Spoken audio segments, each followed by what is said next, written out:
Hello everyone. In this video, we will try to revise section number 1 to section number 1, section number 1 to section number 10 of CPC 1908. What section number 1 says, it talk about short title, commencement and extent. The title of the act will be Code of Civil Procedure 1908, and commencement will be, it will be effective from January 1, 1909. Now, if we talk about the extent of this act, then it will apply to all India except Nagaland and tribal areas, unless extended by state government through the notification. Exceptions for certain area like Amin Devi Islands and Lakshadweep, where local rules may apply. So these are the few areas where they can have their own rules. Apart from that, if the state government is interested, then they can issue the provision of this act, but before that they have to mention it in a notification through official government official gazette, and then um, so onwards the provision of CPC will apply in that area also. Okay, so section talk about so title, commencement and extent. Title is Code of Civil Procedure 1908, and commencement date is January 1st, 1909. It extension is, it will apply all of India except Nagaland and tribal areas. Section 2 talks about key terms, that the definition, in which we will come to know about the code. Code means it will include all rules. Decree means formal court decision conclusively determine parties right, can be preliminary, requires further proceeding or final, excludes appealable orders or dismissal for default. Decree holder, what is the meaning, what will be the meaning of decree holder? Person in whose favor a decree or order is passed. Judgment debtor means the person against whom a decree or order is passed. Legal representative, person representing a diseased estate or intermeddling with it. Foreign court or judgment, what will be the definition or meaning of the foreign court or judgment here? Court or judgment outside India, not under central government.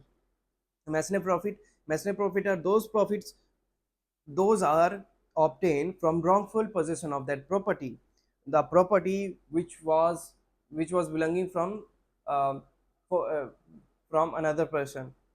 Movable property will include, we don't have the direct definition of movable property, but it is saying that movable property will include growing crops. Order, order means court decision, not a decree. A court decision that is not a decree, that will be known as order. Pleader, a pleader will be an advocate, vakil or attorney entitled to represent his client in court.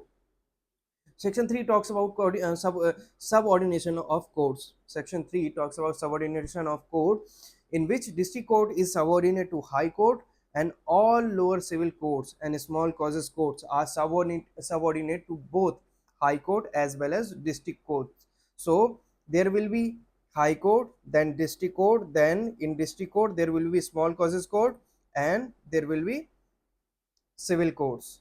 In district court, small causes courts; in district court, civil courts. Okay, and the superior will be district court, and its superior will be high court, and then we have the Supreme Court.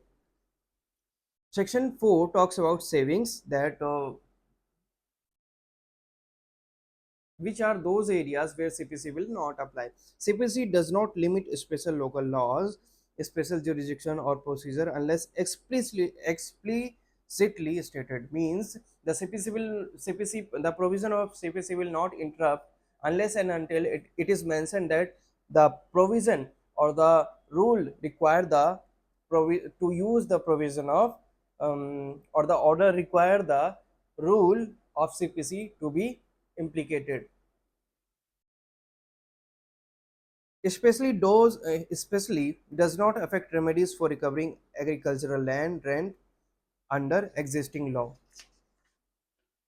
Section 5 talks about application to revenue courts. Revenue courts handling rent revenue of agricultural land follow CPC procedure, where their specific laws are silent unless state government exclude modify such application. So revenue code can use the provision of CPC, but before that the um,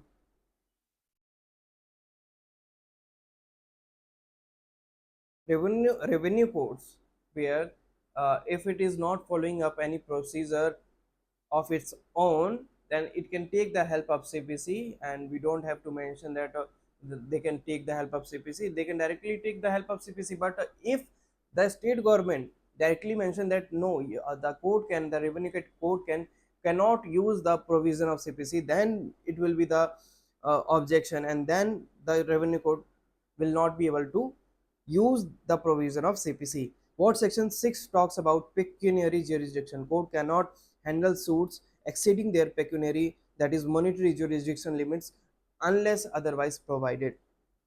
Means whatever the amount is fixed, that this amount, the matter related with particular with this amount will be dealt by this code. The matter above that amount will be dealt by that code.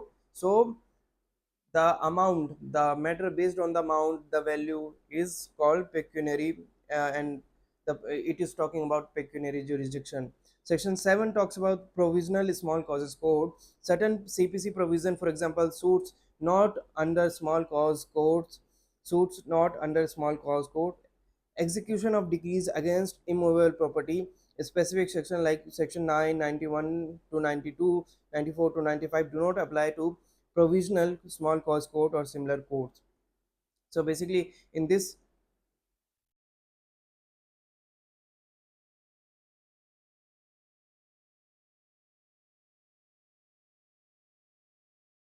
section 7 talks about provisional small cause court, and section 8 talks about presidency small cause courts. CPC provisions generally do not apply to small cause courts in Calcutta, Madras and Bombay except for a specific section. Means the provision of CPC will not apply in a small causes court, except there are few sections that will be implied in these codes. For example, section 24, section from section 38 to 41, section 35 from clause A to C, A to 6, A to C, section 76 to 77, section 157 to 158, and High Court may extend CPC provision with modification. So the High Court, if the High Court wants, if the High Court wish, they can also extend the CPC provision in that area in a small cause for the small cause code. Section 9 talks about jurisdiction of court. Courts can try all civil suit unless expressly or impliedly barred. And section 9 as well also said that suits involving property or office rights are civil even if tied to religious rights.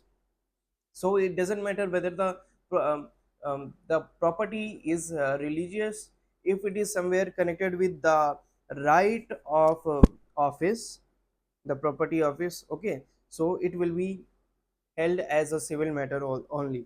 Section 10 says stay of suit. Court cannot proceed with a suit if the same issue is pending in another competent court in India or foreign court established by central government between the same parties or their representative. Foreign court suits do not bar Indian court from trying the same cause of action.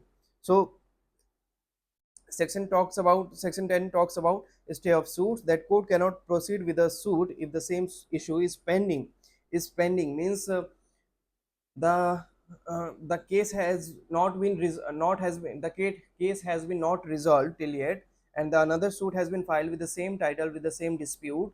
So the second suit will, the stay will be apply on the second suit. So this was section 10 that talk about stay of suit.